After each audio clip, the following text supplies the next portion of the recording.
An old man named Orin lived in a quiet village nestled between rolling hills and thick forests. His hair had turned silver long ago, and his hands were worn and gnarled from years of hard labor. His small cottage stood at the edge of the woods, where the birds sang each morning and the wind whispered secrets through the trees. Though he lived simply, the villagers often sought his guidance, for Orin was known for his wisdom and the calm strength in his heart. But Orin's life had never been easy. Every chapter of his years brought a new trial.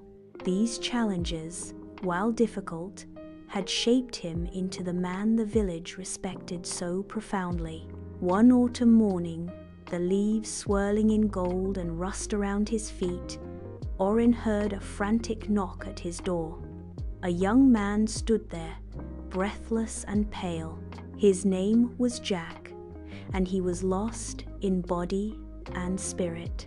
"I've been wandering the forest for hours," Jack said, his voice tight with frustration and fear. "I was trying to prove something to my father, but I've only proven I'm a failure. I can't even find my way home." Orin looked at the boy, seeing not just confusion, but a familiar pain in his eyes. Without a word, he picked up his walking stick and motioned for Jack to follow. The two disappeared into the woods, the trees casting long shadows as they walked. The forest was not just a maze of trees and trails, but alive with emotion. The deeper they went, the more Jack faltered. Shadows seemed to twist, and the wind carried whispers that made the young man doubt himself. Jack broke down at the edge of a deep ravine, tears staining his face. "I've never been good enough," he admitted.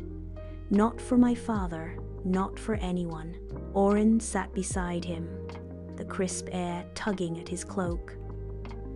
"I spent most of my life trying to earn someone's approval, but in the end, I realized we don't need to carry that weight.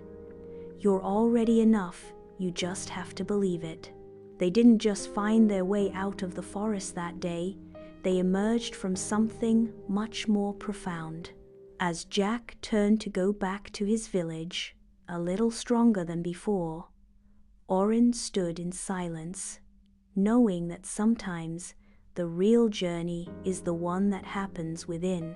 Seasons passed, and Orin's life settled back into its quiet rhythm. But trouble was never far behind. One stormy night, fierce winds and rain lashed the village. The bridge that connected them to the outside world had been destroyed when the sun rose. Without it, the village was cut off. No trade, no supplies, no help. Panic spread quickly, but Orin remained calm. He remembered an old path through the forest that could lead to the next town. Though his joints ached and his strength was not what it once was, he knew what he had to do. Gathering a few supplies, he set off alone. The journey tested him. Wild rivers blocked his way, fallen trees slowed his steps, and cold nights bit at his bones.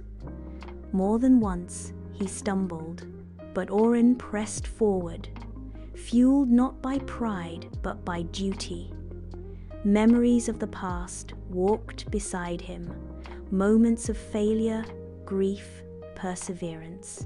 He remembered losing his wife to illness, his son to distance, and his youth to struggle. Yet here he was, still moving, still fighting. After several days, Orin reached the neighboring town and secured the village's help and supplies. When he returned, weary but alive, the villagers welcomed him like a hero. But Orin didn't smile for praise. Despite everything, he smiled because he had done what needed to be done. As the years wore on, Orin began to face a new, quieter, challenging, even more difficult than storms or forests. His memory, once sharp and clear, began to fade. Sometimes he would forget names or wonder why he had entered a room. The faces of those he loved most became hazy in his mind, and the past flickered like a dying flame. But even as his memory slipped, his spirit remained. He spent his days sitting near the fire, watching it dance. Visitors still came some, seeking advice, others simply wanting to hear his voice, a voice that carried the weight of a life fully lived.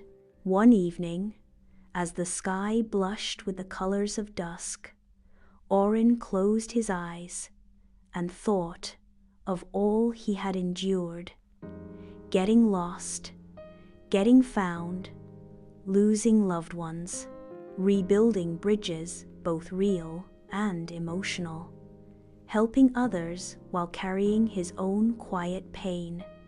He had faced storms outside and inside, and still found reasons to keep walking. He had no riches, no grand legacy carved in stone, but he had touched lives. He had listened. He had stood when it was hard to. And that, he believed, was more than enough. When he took his final breath, it was not in fear, but in peace. For Orin had lived a life full of trial sand, had met everyone with courage, grace, and a heart open to change. The villagers mourned him, of course, but they also remembered, not the fading memory of a man growing old, but the strength of a man who never stopped growing.